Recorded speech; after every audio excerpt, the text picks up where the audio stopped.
Oi gente, tudo bem? Hoje eu vim falar sobre um dos episódios mais marcantes da minha vida, que foi minha participação no Que Seja Doce.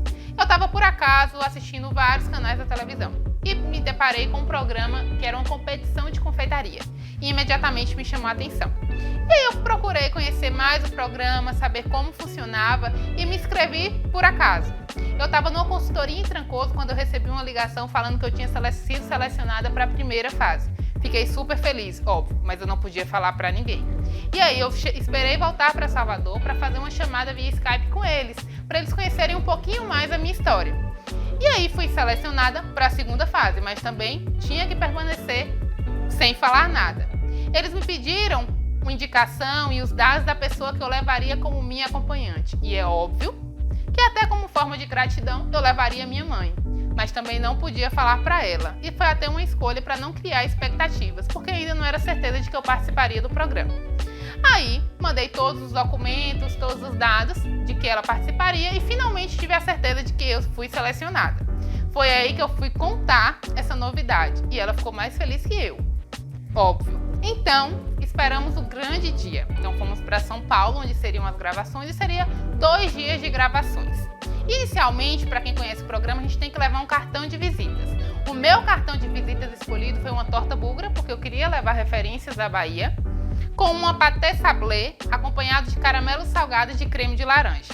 Não foi o doce mais doce do dia, porque tem aquele conselho que a gente deve levar para a vida, menos é mais. E só por isso talvez não tenha sido o doce mais doce do dia, mas ainda não era fase eliminatória, então eu passei para a segunda fase. A competição são 3 participantes. E cada fase, a partir da segunda, é eliminatória até ter o grande vencedor. A segunda fase tinha um tema de geleias. Automaticamente, na nossa cabeça, a gente associa geleias a frutas vermelhas, a cheesecake, a geleia de morango. Por quê? Porque é algo que está muito inserido na nossa cultura. E o que acontece? Eu não queria fazer mais do mesmo.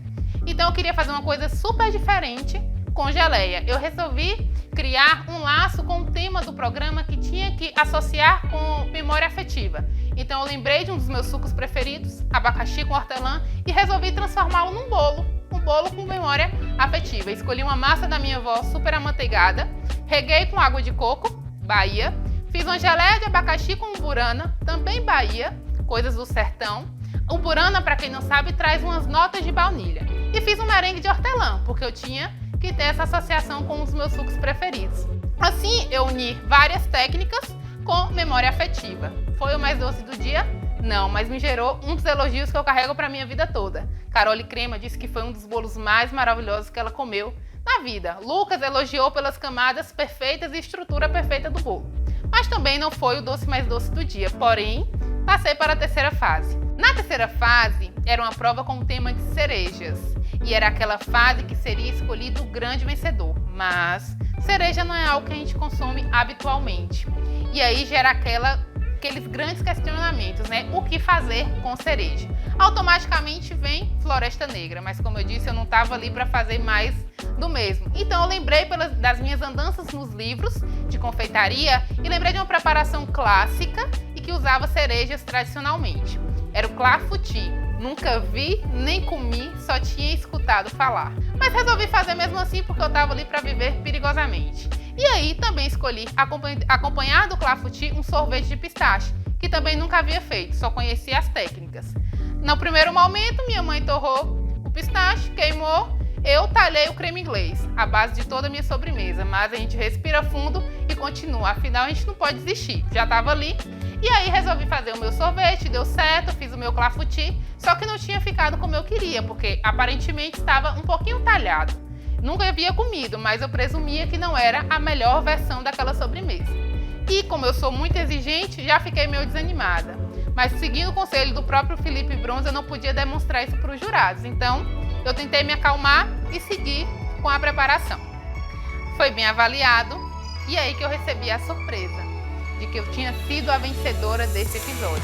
Para quem não sabe, foi o 11º episódio da 4ª temporada. Um dos maiores aprendizados que eu trouxe do Que Seja Doce não foi ao ar. Foi quando o Lucas Coraza me questionou porque eu havia utilizado abacaxi ao invés de qualquer outra fruta tradicional. E eu imediatamente disse que eu fui ali inovar, arriscar e não fazer o óbvio. E aí eles falaram, era isso que eu queria, Talvez seja isso que tenha feito eu ganhar o programa. Então se arrisquem, às vezes vale a pena seguir a nossa intuição.